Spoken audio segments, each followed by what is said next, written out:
last 2 practices, short yardage have been a lot better. We were still unable last Friday to convert inside the 1 yard line, but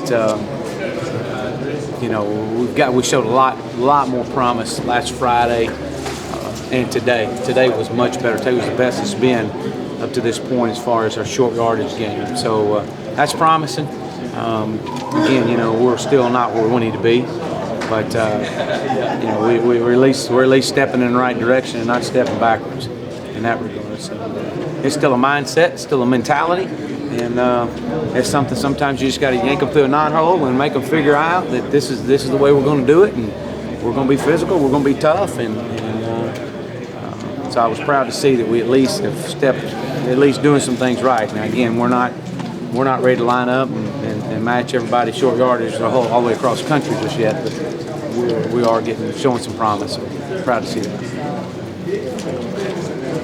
Was it the play of your offensive line in particular, perhaps, that stood out in those situations? Yeah, it is. I mean, they're getting better. Yeah. They're very athletic. They got a toughness about themselves, or they're showing that at times. They still, when they get gassed a little bit, and we're trying to go as fast as we can, the tempo that we're working at right now has been as good as it's ever been. But they get a little gassed, and like I tell them all the time, fatigues makes cowards out of everybody, and we just got to make sure the defense is the one getting fatigued, not us. Still the same starting 5 you guys put football spring up there? I don't know who those are, but I can tell you who they are across front. I don't know. Shatley's at guard, and we got, of course, our old Brandon Thomas at left tackle, and we got Kaylon at left guard. So yeah, I mean, for the most part, it's the 5 that we've started with. We've tried to move other guys in and out and give them a chance to see if they're ready, and they're not ready.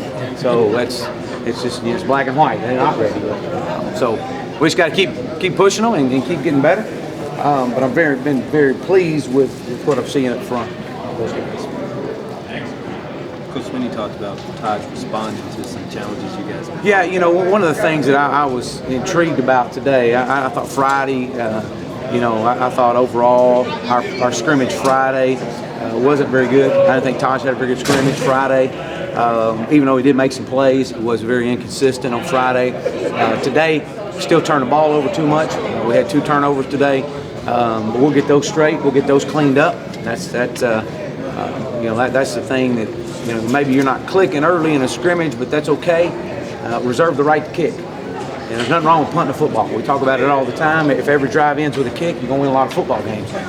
And we turned the ball over 2 times today. One on the opening drive, we drove down the length of the field and turned it over. And those things are unacceptable. We can't have those. So we'll work through those things. We'll grow from those things.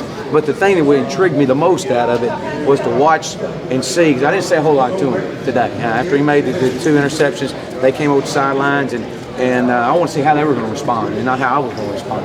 I know how I'd respond. I'd bone my neck and I'd be ready to go.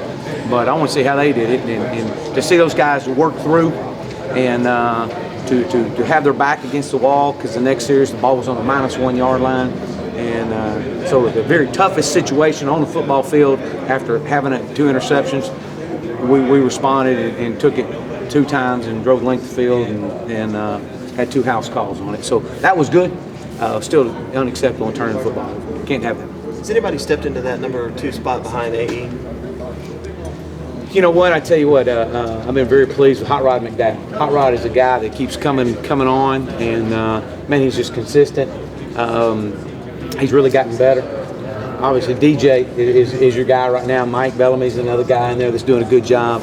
Zach Brooks, I'm telling you, Zach Brooks is going to be a very good football player for us. Once he learns everything, what's going on, and puts a little bit of weight on, he runs with he's wide open when he runs, and he's a big kid, big back, over 6 foot. We need to get him up to about 210. So I'm excited about Zach. He shows a lot of promise. But I would say right now, you got Andre, then you got DJ, and Hot Rod and Mike. They're all in there working good together. It's a good tandem to have. But again, I've been pleased to see that and effort those guys are putting out. How would you evaluate Mike's spring in particular now that we're getting out to the spring? Mike Bellamy. Mm-hmm. Mike. Obviously, we all know what his talent level is like, and we know what we can sit in here and talk about his talent all day long. But the thing that I'm excited to see about Mike is that we've got to get him better in pass protection. Right now, he's not very good in pass protection, and the game is moving extremely fast for him. But he's fast, so it should equal out. You think, hey, you're fast, and it's running fast. The game's moving fast. I'm trying to figure all that out, but he's got to be able to pick up and do a little bit better in pass protection, that's something is his biggest downfall, which leads to just not having the confidence to put him in critical situations. And so, how's his spring been? Spring's been good, but we need to be great. We don't want to be just a good football team. We want to be a great football team, and that's all right. We've had a good spring, but let's have great. So that's what we've got to have. We expect to be a great football team next year, and nothing less than that's going to be acceptable.